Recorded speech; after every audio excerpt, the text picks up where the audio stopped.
Welcome to Character Select, where we are playing Zelda 2. The Adventure of Link. I'm Dave, he's Tyler. We are going to play through this game together. This underrated gem. This fabulous entry into the Zelda mythos. And at least it's not at least it's not the CDI one. We're not talking about those.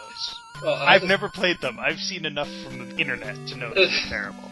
I don't think you can really even play them.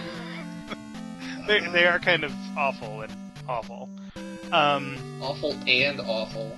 So this game is actually a direct sequel to the original Legend of Zelda, where it turns out that the Zelda that you saved was not the real Zelda, but she's sleeping, and you need the Triforce of Courage to save her, and in order to get to the palace where the Triforce is kept, you have to seal 6 palaces, and most adventuresome quest yet. It's going to be fantastic. So, we are going to begin this game by naming ourselves... No... Oh, I went too far. I went too far! You fool, you've gone too far! I actually really enjoy this game. Nowadays, everybody's like, it's not a Zelda game because it's not top-down, man. It's not got the adventure component. It's not got all this shit and all that. And I'm like, fuck you. You don't know what the fuck you're talking about. It has awesome music, and it has I Am Error. It does have I Am Error. It's going to take a while to get to, though. I thought he was in the first town. No, was he in the second town? Third, actually. Third?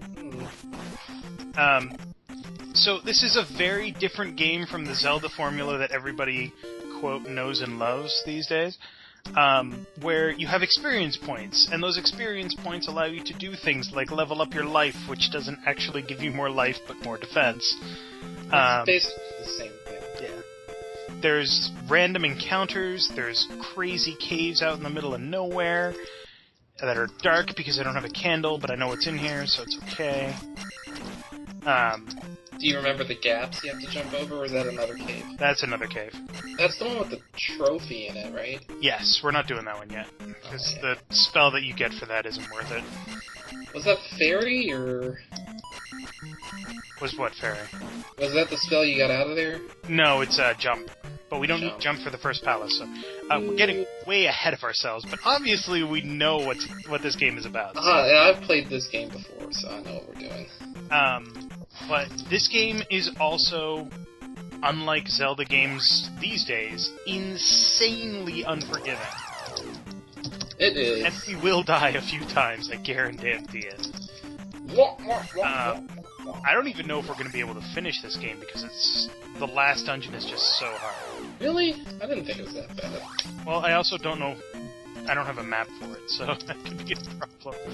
Well, not that we totally would Google and look up the map online, but I'm totally sure there's not a map. So yeah.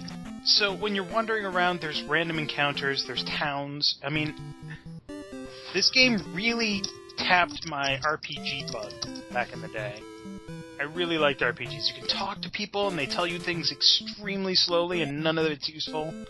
This lady asks you to come inside to heal your life, but we're full up on life, so we don't need her loving. But every town has, it's not here, not this town. Building. This one. It's this one.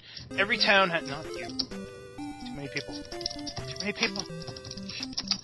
Every town has somebody that you can talk to that will usually ask you to do something in return for a magic spell. Magic spells are more or less the items in the game. Because you don't get anything else other than, like, a candle. Well, you do get items. Get a boat. You don't get a boat. Yeah, but you don't actively use them. Nope. Oh no, in Parappa Desert, use this magic to survive. Use this magic. And right now, magic is super expensive. Yeah. That shield spell will cost, I think it's 2 bars of my magic meter. Mm-hmm.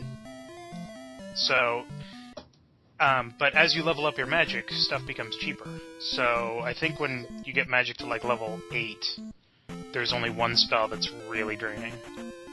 Hey, it's a fairy. Fairy battle. So we have to go this way, through the dark cave. But yeah, everybody these days is like, oh, this isn't a true Zelda game because it doesn't have all these formulas. Back then, nobody knew what the fucking formula was. Yeah, because this is a second damn game. Yeah. And one of the nice things about the NES games is that they had a ridiculous ability to experiment, because back then there were no formulas. It was... People did literally whatever they wanted. The downside to that is they had the opportunity to experiment. Yes, and there were some very shit games that came out in the NES era. Yeah. A lot of them, actually. I have played me a few of them. It's very true. Especially the Japanese ones. The Japanese ones, holy crap, they have made some weird games. Like, no, I mean... Oh, shit, no, damn it.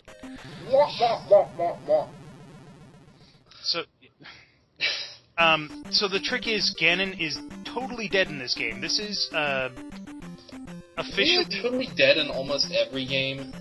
No, actually, this is the only one in which he's officially dead. Or... Oh, I thought there was a... No, he was dead in the, in some of the, Game Boy games. Oh, yeah, like Spirit Oracle of Ages and, yeah. Oracle of Seasons. And the whole point of those games was for the bad guys to bring him back. Right. Which is actually something that this game did first. So this actually sets the formula. Yeah. So the bad guys are hunting Link because his blood can bring back Ganon. So in the same breath in the same act of killing Link, who is the only hero that can save Hyrule from Ganon, they also bring back Ganon, who now has nothing to oppose him. So dying in this game is horrible. Yeah. In terms of Hyrule, but when they released the official timeline for the Zelda series, this game is the last game in the Hero of Time is defeated by Ganon branch, I believe it is. Where in Ocarina of Time, Link doesn't actually defeat Ganon in either the past or the future, and in fact fails utterly, and Hyrule is totally doomed. God damn.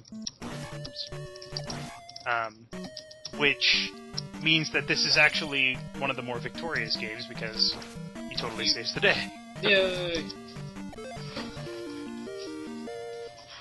So we got so busy talking about the series that we forgot to talk about the game. This is a palace, one of the 6 palaces that you need to seal in order to